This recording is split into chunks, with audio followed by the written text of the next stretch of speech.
என்னம்மா டைவர்ஸ் கேட்டு வந்திருக்க? உன் புருஷன் குடிச்சிட்டு அடிப்பாரா? மாட்டாரு. டவுரி ஏதாவது கேட்டு டார்ச்சர் பண்றாரா? அதெல்லாம் கிடையாது மேடம். பின்ன வேற பொண்ணோட சகவாசம், இல்லீகல் கனெக்ஷன், ரேசு சூது இப்படி ஏதாவது? அந்த மாதிரிலாம் எதுவும் இல்ல. அப்போ டைவர்ஸ் கேட்டு வர்ற அளவுக்கு என்னதான் பிரச்சனை? அவன் என் பொண்ணோட வாழ்க்கையே நாசம் பண்ணிட்டான். முதல்ல பொண்ணு பார்க்க வந்தப்போ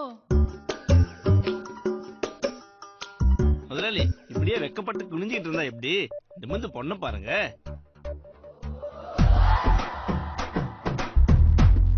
நான் வெக்கப்பட்டு குனியலடா. வந்த உடனே பாக்கெட்ல இந்த 10 ரூபா கீழே விழுந்துருச்சு. அதான் ரொம்ப நேரமா தேடிட்டு இருக்கேன், கிடைக்கல. கொஞ்சம் நவரு. புரோக்கர் சொன்னாரு அம்மா அப்பா இல்லன்னா கூட பையன் ரொம்ப பொறுப்பானவர்னு. பின்ன 2 வண்டியில ஆரம்பிச்சவரு இப்ப 6 வண்டி வச்சிருக்காருல. எப்படி ரொம்ப சிம்பிள். 2 வண்டி ராத்திரி ஷெட்ல வச்சு பூட்டிடுவேன், காலைல குட்டி போட்டுரும். பின்ன என்னமா என்னுடைய கடின உழைப்பு. ஓ, நிறைய ரெகுலர் கஸ்டமர் இருப்பாங்க போல இருக்கே. சேச்சே, நம்ம வண்டியில ஒரு தடவை ஏறின கஸ்டமரு இன்னொரு தடவை ஏறினதா சரித்திரமே கிடையாது. ஒவ்வொரு முறையும் ஒவ்வொரு கஸ்டமரு. ஆனா ஒரே ஃபேமிலில பல கஸ்டமரும் கிடைப்பாங்க. என்னதான் சொல்லுங்க, வர விலைவாசி ஏறினதால வண்டிங்க சைஸே சுருங்கி போச்சு. ஏன் ஹைட்டுக்கு எனக்கே தலையிடுச்சுன்னா பாருங்களேன். ஆனா நம்ம வண்டியில அந்த பிரச்சனை கிடையாது. நீங்க காலை நீட்டி நல்லா தாராளமா படுத்துக்கலாம். என்னதான் வசதி இருந்தாலும் குறை சொல்றதுக்குன்னு சில பேர் இருப்பாங்களே. அதெல்லாம் மத்த வண்டியில. நம்ம வண்டியில ஏறினதுக்கு அப்புறம் வாயே திறக்க மாட்டாங்க. அதுக்கப்புறம் தான் பேச்சு மூச்சே இருக்காதே. நீங்க சொல்றத பார்த்தா அவர் எதுவும் தப்பா பேசின மாதிரி தெரியலையே.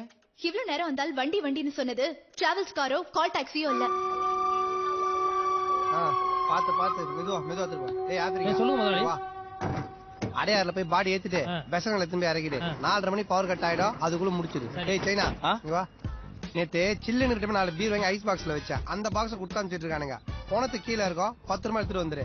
எவனா சாப்பிட்டு வந்து குடிச்சிட போறா. போ சீக்கிரம் போ. சரிம்மா, அதுவும் ஒரு தொழில் தானே. சம்பாதிக்கிறதோட சேர்த்து சர்வீஸும் பண்றாருன்னு நினைச்சுக்க. சலூன் கடைக்காரங்க கூட தான் கத்தியை வச்சு சம்பாதிக்கிறாங்க. அதுக்குன்னு அந்த கத்தியில காய்கறி வெட்டுறாங்க. எதுக்கு யூஸ் பண்றதுன்னு இல்ல.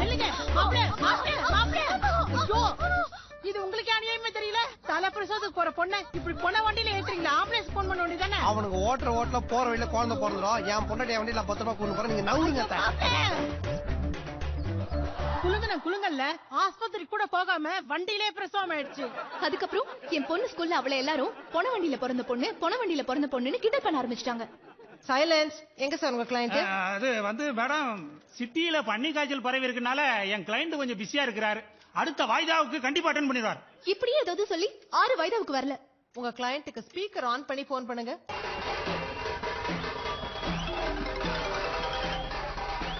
ஹலோ சார், நான் லாயர் ரங்கசாமி பேசுறேன். நீங்க இப்ப எங்க இருக்கீங்க?